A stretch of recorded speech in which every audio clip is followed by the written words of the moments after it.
how am I going to tell this story? So let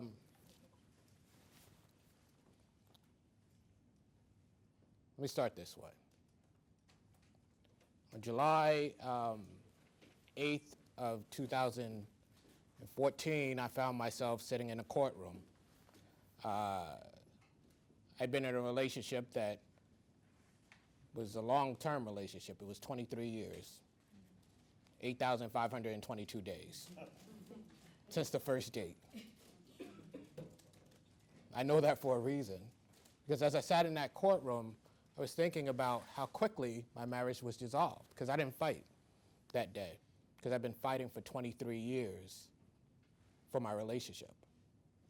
And I came to a point when I realized that if I didn't fight anymore, I wouldn't have a relationship. So I knew that it was 8,522 days from the time that I first danced with my wife to the point where my relationship dissolved like that, because I didn't fight.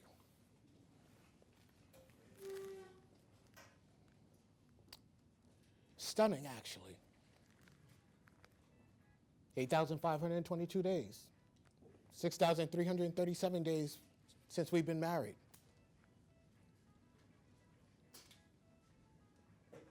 I once got in my car when I was in the military and rode 7 hours from Virginia up to wish my wife, ex-wife, happy birthday. Got in my car and drove back 7 hours. I remember her laying on my lap and me stroking the first gray hair she ever had. And my relationship was over like that. Shook me. We left the courtroom. I don't actually really remember leaving the courtroom. I kind of remember standing at the elevator, and the next thing I remember is standing outside the courtroom, courthouse. And then somehow that pavement between us grew, and the people between us grew, and I was in my car. And the next thing I remember was being in my house. I wanted to go to sleep. But we all know that when you want to go to sleep, you can't go to sleep. It works that way no matter what the reason is.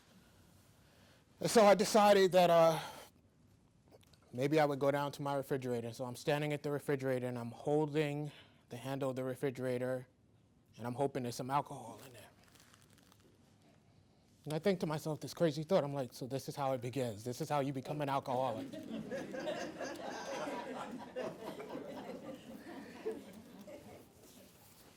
But I don't have any alcohol in the refrigerator. I'm not an alcoholic.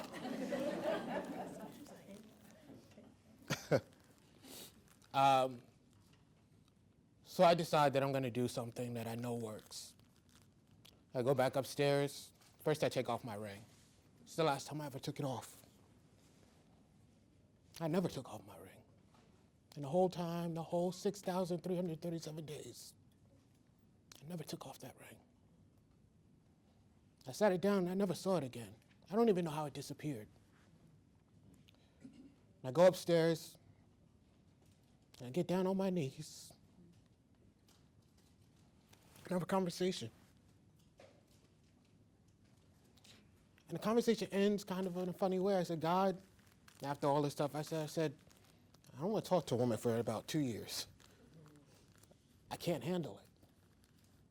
But then I remember something that somebody once said to me about blocking your blessing. And so I said, but if you have a different plan.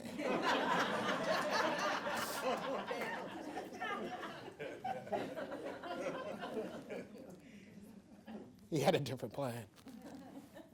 A couple of months later, I'm on Facebook. Anybody who knows me knows I'm on Facebook a lot.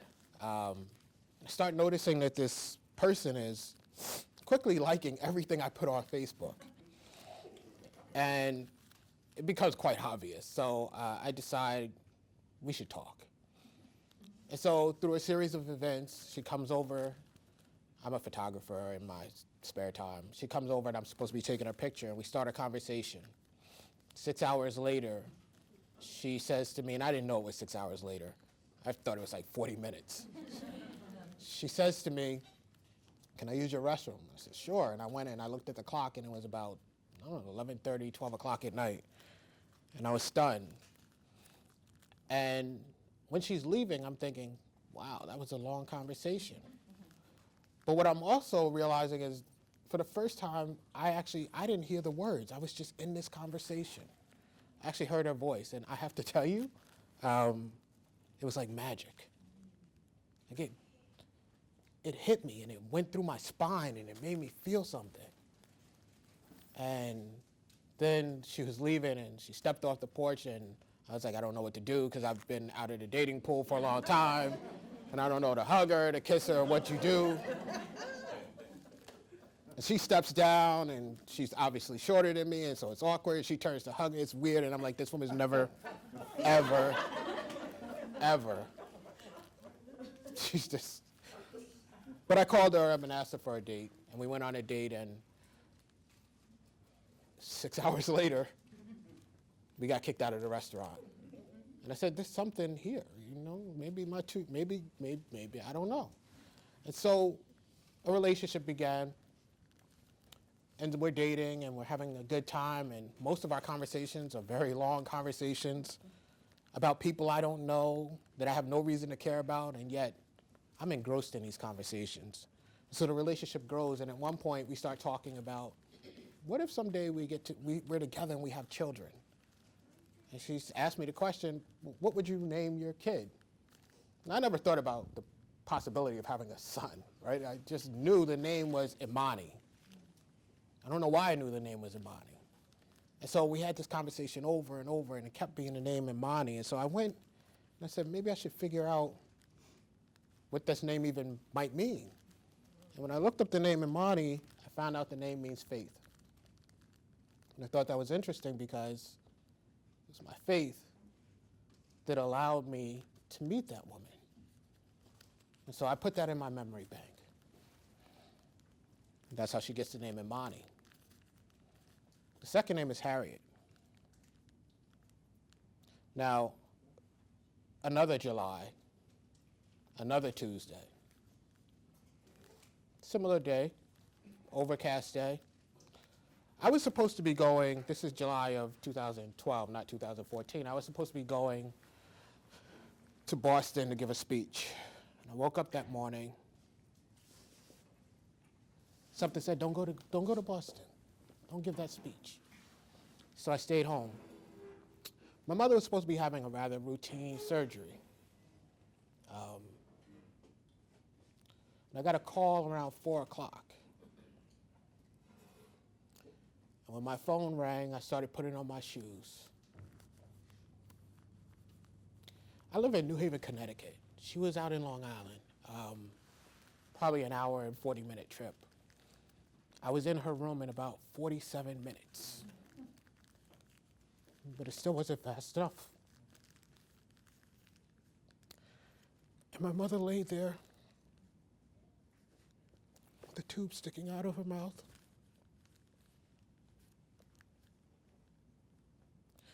And my world crumbled. And then the doctors came and they said to us that we could take all the time we wanted to, but somebody had to make the decision to turn the machine off. It wasn't somebody, it was me that had to make that decision. And I realized that my world hadn't crumbled until the point at which I turned off the machine.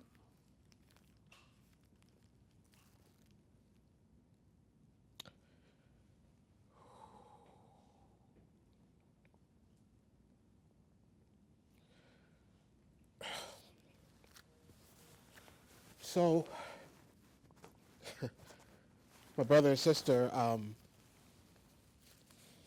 they were devastated. And that meant that a lot of stuff that we are supposed to do for our mom as she passes fell to me, including writing the obituary. And so I sat down to write her obituary, and I started thinking about my mother as I'm writing, and I remember something. My mother was a singer. I remember the only time we sang together, and there's a reason for that because I can't sing.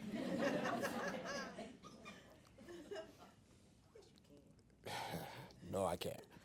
And I remember we sang a song, and I remembered something I had forgotten, that my mother said, at my funeral, I want you to sing the song. I have no idea why my mother wanted me to sing a song at her funeral. So I say to myself, I have to kind of honor that. So I stood up at the funeral. I put a piece of paper in my jacket. Not that I didn't know the song, but, you know, mother's funeral. I'm pretty sure I'm going to be hurting. And I start off, well, I have the piece of paper, and I've had some good days. I've had some hills to climb. I've had some weary. You know, so many tears in my eyes, I couldn't even read the paper. And so I just tried to say the words. And then I got to the part where it goes, but he knows what's best for me. Although my weary eyes, they can't see. And I struggled all the way through that song, but I just remember that part of the song. And I said to myself, my mother raised me in church. She raised me to believe every word in that song. I said to myself, that's how I have to live. So when people met me after that, I was struggling. Everybody was struggling. They were stunned that it didn't seem like I was pretending that I was okay. Because I kept saying to myself, there must be some reason why my mother was taken and she was so young. She hadn't even hit 60 yet. And so as I'm trying to figure out where the ground is, I start thinking about conversations I've had with my mother and the things I remember. And I remember one conversation with my mother about her name. And my mother's name was Araminta. She was the child of Harriet, who was the child of Araminta. That doesn't immediately mean anything to anybody. Some people maybe, but most people know. There's a woman named Araminta Ross that we don't commonly think of as Araminta Ross. And Araminta Ross got married to a guy with the last name Tubman and started using her last name, her middle name, Harriet. And so my mother recognized that for some reason in her family, there was a connection to that name, Araminta and Harriet. And what my mother told me one day when I was sitting there talking to her was that what she really wanted to do was do the work that Harriet had done, the work of going back. And unfortunately, at that moment, I didn't know what to tell her. Because what my mother told me, in addition to the fact that she wanted to do that work, was that she hadn't been able to do anything of importance. Wow. So my mother, she's like a superhero to me. And she's crying, and she's telling me she's not sure her life was worth anything.